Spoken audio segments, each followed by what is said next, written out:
جو اقتدار میں ہیں طاقتیں ان کو یہ یاد دلانا چاہتے ہیں کہ اس ملک میں بہت بار 77 سالوں میں یہ کوشش ہوئی کہ جبر کے ذریعے ترقی کی جائے. بہت عامر آئے, سب نے یہ سوچا کہ یہ اب ترقی کا زمانہ ہے, بس ڈنڈے کی ضرورت تھی, میں آ گیا ہوں اور میرے نیچے اب ترقی ہوگی. وہ کبھی بھی نہیں. ہمیشہ معاشرہ جو ہے وہ پھٹ پڑتا ہے.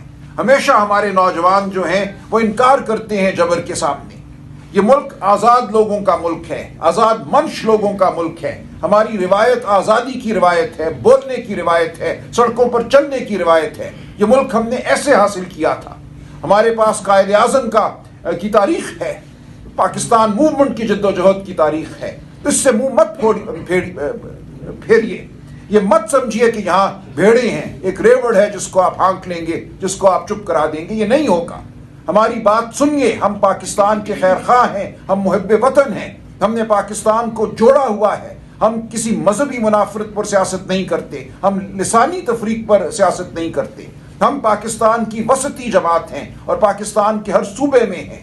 ہمیں ساتھ لے کر چلیے. ہم پاکستان کی فلاح میں اپنا حصہ ڈالیں گے اور ہمارے بغیر آگے بڑھنا ممکن نہیں ہے. آپ پاکستان تحریک انصاف کو, عمران خان کو ختم نہیں کر سکتے. یہ مسلم حقیقتیں ہیں, باضابطہ بات نہیں ہے. یہ سیکنڈ ہینڈ قسم کی بات ہے.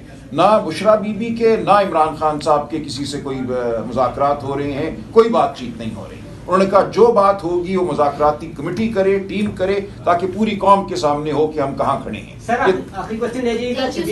جیل میں میری تفصیلی ملاقات ہوئی مقدمے کی سنوائی کے دوران.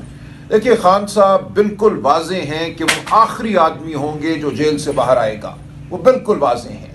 وہ اپنے اسیران کے لیے ہر لمحہ لڑنے کے لیے تیار ہیں, ان کے ساتھ کھڑے ہیں. اور ان کا یہ کہنا ہے کہ جب تک خون کا حساب ہمیں نہیں ملے گا جو 26 نومبر کو بہا, اس شہر میں بہا, اور کوئی بات نہیں ہو سکتی. یہ کہنا کہ خون بہا وہ خاک میں مل گیا اب آگے بڑھو, یہ نہیں ہوگا. اس دن گولیاں چلی, ریاست نے اپنے شہریوں پر حملہ کیا, اس دن لوگ گمشدہ ہوئے, اس دن لوگ زخمی ہوئے.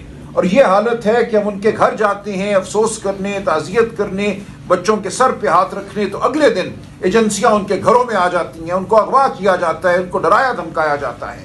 جو لوگ عدالتوں کی جانب گئے ان کو دبایا گیا, ان پہ جبر ہوا کہ اپنے مقدمات واپس لو یا ان سے لا تعلقی کا اظہار کرو. تو اس جبر کے ماحول میں عمر صاحب نے بالکل ٹھیک کہا, کوئی معیشت کی ترقی نہیں ہو سکتی. معاشی ترقی ناممکن ہے جب ریاست اور عوام کے درمیان اتنی بڑی خلیج پیدا کر دی جائے. تو ہم اس لیے آپ کے سامنے بیٹھے ہیں اور ہم اس لیے مذاکراتی عمل کا حصہ بنے ہیں کہ پاکستان کو فلاح کی جانب لے کر جائیں. جو ریاست اور عوام کے درمیان خلیج, فاصلہ پیدا ہو گیا ہے, اس کو ختم کریں. جو زخم لگ چکے ہیں ان کو بھرے. لیکن ہمیں نظر نہیں آ رہا, ہمیں وہ خواہش جو ہمارے دلوں میں ہے وہ دوسری جانب نظر نہیں آ رہی. دوسری جانب یہ لگتا ہے کہ ہم نے الیکشن لوٹ لیا, ہم نے حکومت بنا لی, اب مزے کرو مٹی پاؤ. یہ نہیں ہوگا. ہم یقین دلاتے ہیں کہ ہم ایسا نہیں ہونے دیں گے. جو الیکشن میں عوام کی آواز کو سلب کیا گیا, ووٹ چرایا گیا, ہم اس کے لیے لڑتے رہیں گے. ایسا ہرگز نہیں ہے کہ ہم جن دو نکات کی بات کر رہے ہیں, 26 نومبر کا کمیشن, 9 مئی کا کمیشن اور اسیران کی رہائی, اس کے بعد سب اچھا ہو جائے گا. ہم یہ کہہ رہے ہیں کہ یہ وہ بات ہے جس سے آپ کی سنسیریٹی, آپ کا خلوص واضح ہوگا. جب یہ بات ہو جاتی ہے تو آگے کا لائحہ عمل بن سکتا ہے. آئندہ کے الیکشن کیسے یقینی بنائے جائیں کہ وہ شفاف ہوں گے. جو 8 اور 9 فروری کو ہو گیا, اگر یہی ہونا ہے آئندہ تو اس ملک میں جمہوریت کا خاتمہ ہے. اس ملک میں کوئی ووٹ دینے نہیں آئے گا. آپ نے ایک ایسا حملہ کیا ہے جو صرف ایک الیکشن پر حملہ نہیں ہے, وہ جمہوریت کے تصور پر حملہ ہے. تو ہم ان تمام باتوں کو آگے لے کر بڑھیں گے. اور ہم اس وقت پاکستان فسطائیت کی تاریکیوں میں دھستا چلا جا رہا ہے. ہم کوشش کر رہے ہیں کہ عقل سے ہم آگے بڑھیں, اس ریاست کو ہم خوبصورتی سے آگے بڑھائیں, آئین قانون شرافت کے مطابق آگے بڑھائیں. اسی سے ملک میں استحکام ہوگا, اسی سے اس ملک میں انویسٹمنٹ آئے گی, سرمایہ کاری ہوگی, روزگار بنے گی نوجوانوں کے لیے.